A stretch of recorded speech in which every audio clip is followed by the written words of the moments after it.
Bonjour à tous, bienvenue dans cette vidéo pour l'installation de Metasploitable version 2. C'est pour s'entraîner en cybersécurité dans les tests d'intrusion. Alors Metasploitable, c'est quoi?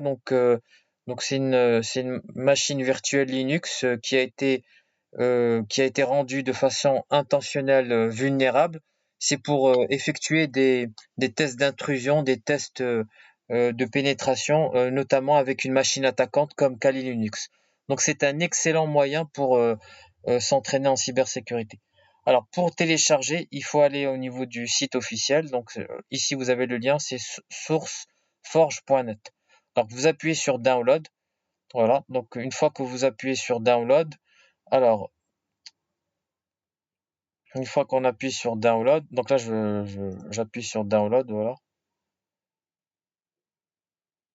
Et après, je vais au niveau de ma machine virtuelle. Donc au niveau de ma machine virtuelle, je mets nouvelle.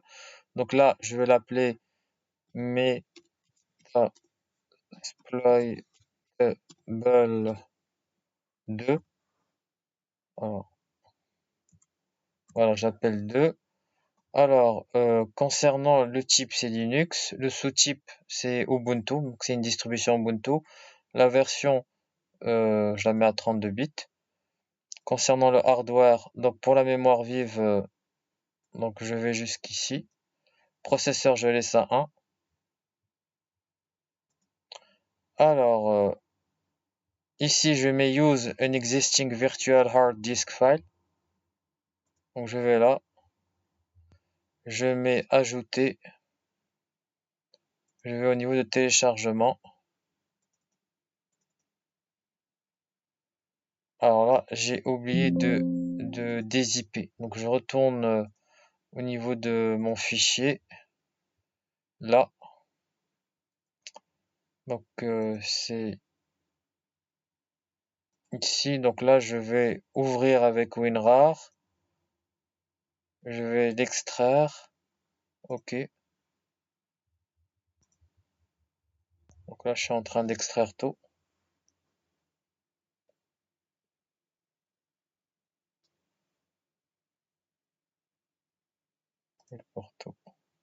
Voilà.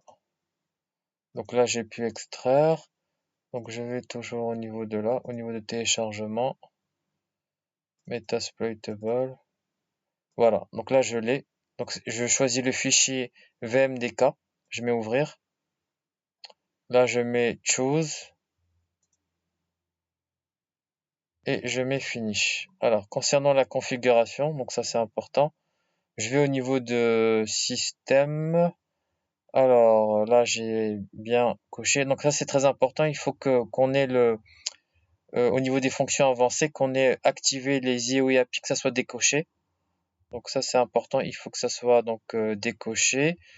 Le processeur, donc il faut bien choisir un CPU. Et là, au niveau de la fonction avancée, il faut qu'on ait activé le PAE-NX. Il faut que ça soit coché. Alors, au niveau du réseau, on choisit l'accès par pont, c'est-à-dire le bridge.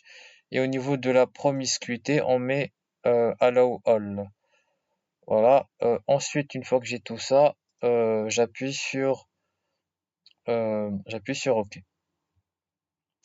Après, je lance ma machine, je mets sur démarrer. Donc là, c'est en train de se charger.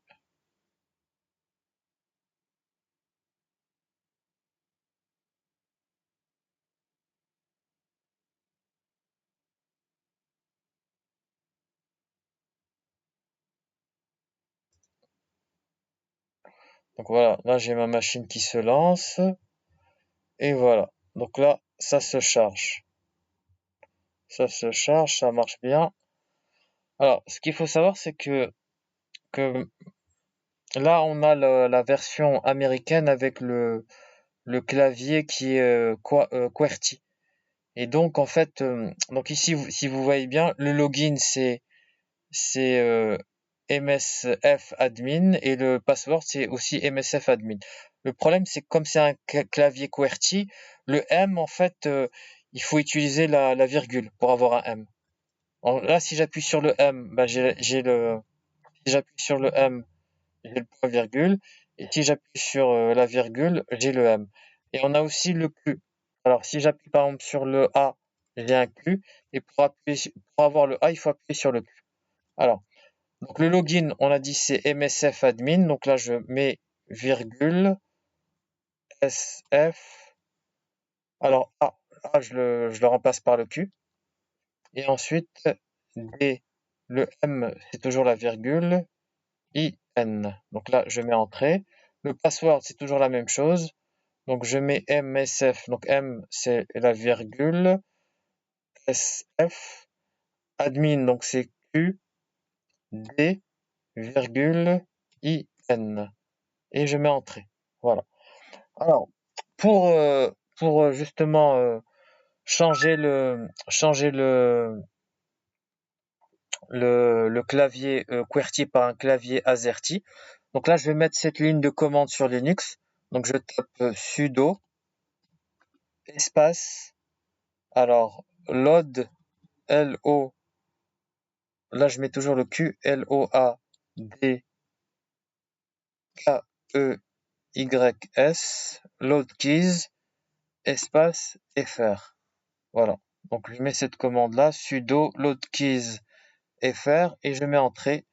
Donc là, il faut toujours mettre le mot de passe. Donc le mot de passe, c'est, on a dit MSF admin. Donc là, je mets virgule SF Q D virgule IN, et je mets entrée. Voilà. Et là, je tape, alors là, je mets le A. Donc le A apparaît bien. Le M apparaît bien. Donc voilà. Donc là, j'ai le clavier AZERTY. Voilà. Alors, donc là, j'ai configuré donc clavier AZERTY. Et là, donc, je vais faire des tests. Donc, je vais lancer ma machine Kali Linux. Donc, je vais la lancer. Je vais la lancer. En attendant de la lancer, donc, je vais taper ifconfig au niveau de Metasploitable pour avoir son adresse IP, pour pouvoir faire un ping avec Kali Linux. Alors, ici, si vous voyez, au niveau de ETH0, j'ai, alors, si vous voyez ETH0 là, ici on a ETH0, et au niveau d'INET, on a l'adresse IPv4, c'est 192.168.1.18. Donc ça, il faut le noter. Alors, je vais voir si mon Kali Linux a été lancé. Ah non, ça a été avorté. D'accord.